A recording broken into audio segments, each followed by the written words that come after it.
Lockdown को लेकर यह बड़ी खबर है। लॉकडाउन के दौरान पूरी सैलरी देने का मामला यह सामने आया है। मामले पर सुप्रीम कोर्ट ने यह बड़ा फैसला सुनाया है और आपको बता दें कि अब किसी भी उद्योग पर दंडात्मक कार्रवाई ना हो। यह बड़ी खबर आप तक पहुंचा रहे हैं। कंपनियां कर्मचारी आपसी समझौते से अपने पूरे मामले को सुलझाए, क्योंकि अब तक कर्मचारियों की तरफ से शिकायतें सामने आ रही थी कि उनको नौकरी से निकाल दिया गया है, उनकी जो सैलरी है कंपनी द्वारा किल कर दी गई है, उनको सैलरी नहीं मिल रही है।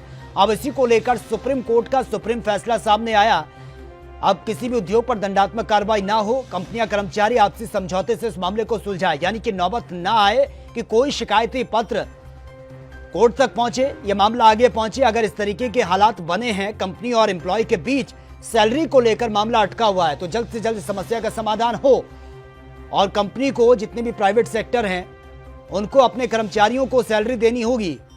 तो लॉकडाउन के दौरान पूरी सैलरी देने का यह मामला सामने आया है। लॉकडाउन में जो कामकाज पूरी तरह से ठप था, एम्प्लॉय घर पर बैठे थे, बहुत से एम्प्लॉय ऐसे हैं जिनकी नौकरी चली गई है। अब उनके लिए यह राहत भरी खबर सामने आ रही है। सुप्रीम कोर्ट का यह सुप्रीम फैसला सामने आया उनके पक्ष में कि कंपनियों को कर्मचारियों को सैलरी देनी ही पड़ेगी। लॉकडाउन के दौरान भले ही चाहे आपका काम चला हो या बंद हो, आपको सैलरी देनी पड़ेगी। और इसी के साथ ही हम देख रहे हैं कि बहुत से कर्मचारी ऐसे हैं जो प्राइवेट सेक्टर में काम करते थे। लॉकडाउन की वजह से, आर्थिक मंदी की वजह से अर्थव्यवस्था पूरी तरह से चरमरा गई है। बहुत सी कंपनियों ने छटनी करना शुरू कर दिया है, अपने एम्प्लॉय को बाहर का रास्ता दिखा दिया और उसके बाद वो दोबारा से ऑफिस ज्वाइन नहीं कर पाए, उनकी सैलरी भी किल हो गई है। इसके बाद से बड़ा फैसला सामने आया है और राहत भरी खबर है। और ज्यादा जानकारी के साथ संवाददाता राजीव तिवारी इस वक्त फोन लाइन पर है। राजीव, फिलहाल एक राहत भरी खबर है उन कर्मचारियों के लिए जिनकी लॉकडाउन पर सबसे ज्यादा मार पड़ी है, क्योंकि लॉकडाउन के दौरान जो उन्होंने काम किया या फिर वो घरों में थे, लेकिन अब कंपनी को उनकी पूरी सैलरी देनी होगी।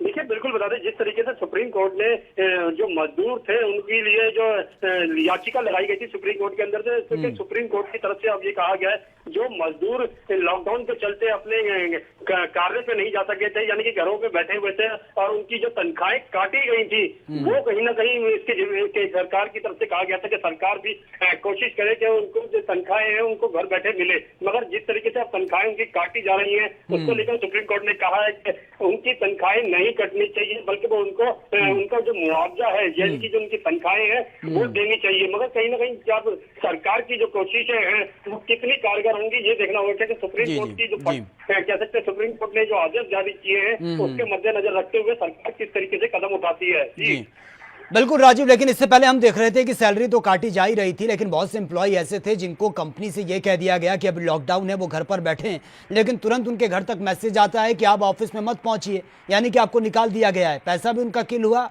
ऑफिस से भी उनको निकाल दिया गया। तो उनके लिए वाकई राहत भरी खबर है।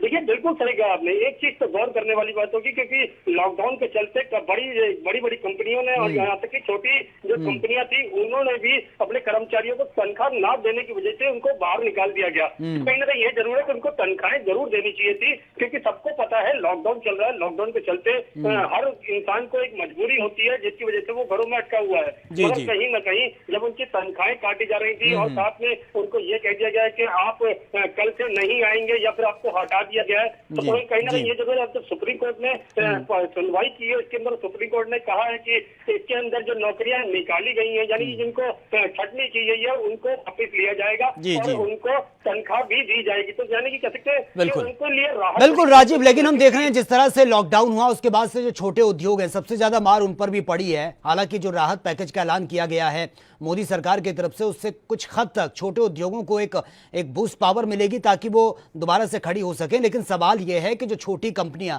पूरी तरह से चरमरा गई हैं, उनको स्टैंड करना और दोबारा से एम्प्लॉय को रखना, यह भी एक बहुत बड़ी चुनौती है तमाम प्राइवेट सेक्टर के लिए।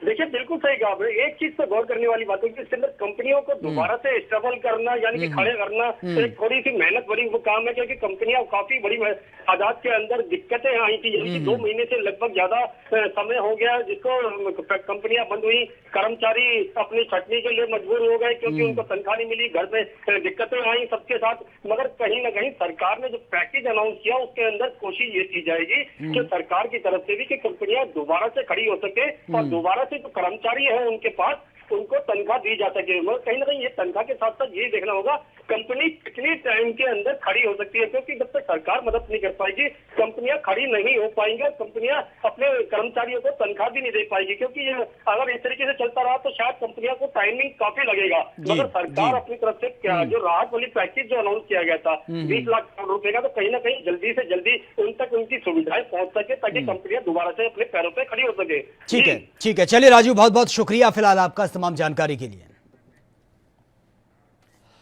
देश दुनिया की खबरों के लिए एएनबी न्यूज को सब्सक्राइब करें और बेल आइकन दबाएं।